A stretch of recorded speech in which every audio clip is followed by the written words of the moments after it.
कधीच नाही चुकणार तुमचे फेवरेट टीव्ही शोज झी5 सोबत, तेही एकदम फ्री। कधीची मैत्री तुमची? 8 वर्ष 8 वर्ष मैत्रीला झाली? हो सर. कशी काय झाली? सर लग्न करून आल्यावर ना ही माझी शेजारी होती. तुमचं लग्न कधी झालं? माझं 2004 मध्ये झालं. हिचं नंतर झालंय लग्न. नाही त्यांचं नंतर होऊ द्या. कसं आधी झालं लग्न? सर माझं 10वीला होते ना, 10वीची एक्झाम दिली आणि माझं लग्न ठरवलं सर. कुठे होता तुम्ही? मी श्रीरामपूर शिर्डी जवळ गाव माझं. मग तुमचं माहेरचं नाव काय? शकुंतला पवार. आणि सासरचं? रुपाली गणेश बारावकर. अच्छा, म्हणजे शकुंतलेचं रुपाली हा, झालं. मिस्टरांनी नाव चेंज केलं सर माझं. का?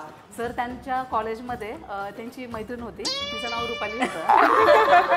पण मैत्रिणीचं नाव होतं म्हणून तुमचं नाव हा, रुपाली? त्यांना सर ती आवडत होती ना, मग त्यांना ती भेटली नाही, असं झालं. भेटली नाही म्हणून ही रुपाली झाली. हा, आणि मग सर कसं अरेंज मॅरेज झालं आमचं. मामाचाच मुलगा हा, म्हणजे हे. तर त्यांनी बघायला मला, मी तिथं खेळत होते, म्हणजे 10वीला खूप लहान असतो सर, लवकर लग्न झाले. कुठला खेळ खेळत होता तुम्ही? अरे तिकडे लंगडी खेळत. म्हणजे त्यांनी मला त्यांच्या मामांच्या घरात बसले होते तेव्हा बघितलं. मला नाही माहिती की हे मला बघायला आलेले इथे आजूबाजूला. त्यानंतर मग त्यांनी मामांशी बोलल्यावरती ते लोक बघायला आले मला असं. आणि सर 10वी माझी बघा ना, आपली फेब्रुवारी मार्च मध्ये एक्झाम झाली आणि एप्रिल मध्ये लगेच लग्न झालं. म्हणजे काहीच नाही सर, काहीच एन्जॉय नाही केला. आणि आता सध्या ना मी ह्या मैत्रिणीमध्ये आले ना, बापरे सर, मी सगळं कॉलेज म्हणजे काय असतं ते सगळं जगले खरंच. या मैत्रिणीमध्ये ही माझी लग्न झाल्याची मैत्रीण खूप. ते नंतर मला सांगा मग लग्न करून तुम्ही आला मुंबईत नाही सर, 1 वर्ष मी गावी राहिले. बरं, मग आता ह्या कुठे भेटल्या सांगा? गावावरून मी बोरिवलीला आले सर. बरोबर. बोरिवलीला आले, आमच्या शेजारी राहिलं. ही आमचा 8 नंबर, ही 9 नंबर. बरं, 9 नंबर. नमस्कार. तुमचं माहेरचं नाव काय? मी सुरेखा बनसोडे, सोलापूरची. आणि सासर पण एकाच गावातले आहेत, सोलापूरचीच आहे. नाव काही चेंज नाही झालं.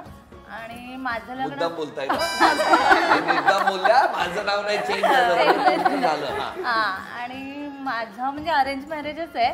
आता सासरचं नाव काय? सुरेखाचे, सुरेखा पाटील. तुम्ही ना सारखं सुरेखाच आहे, सुरेखा. कारण की माझ्या नवऱ्याला दुसरी नाही आवडली होती, तीच आवडली होती. आणि मेन म्हणजे अरेंज मॅरेज आमचं होतं.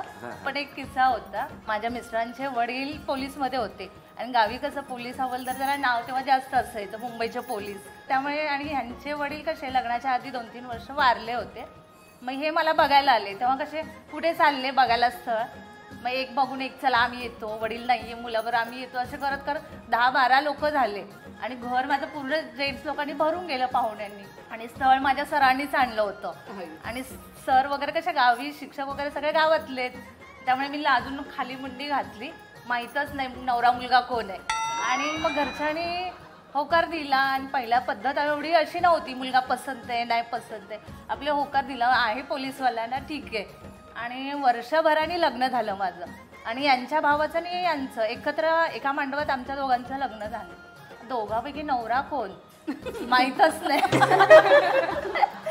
फक्त नाव माहिती आहे संजय. जेव्हा पहिल्या दिवशी लग्नाच्या आदल्या दिवशी घेऊन गेले आणि मी म्हटलं एकदा संजय कोणी तर हाक मारली तर बघेन दोघांपैकी नवरा कोण. आणि मग नंतर ना जेव्हा हळदीला बसवलं साईडला, तेव्हा मी मुंडी वर करून बघितलं, आहे नवरा. झी5 ॲप डाउनलोड करा आणि पहा सर्व एपिसोड्स एकदम फ्री.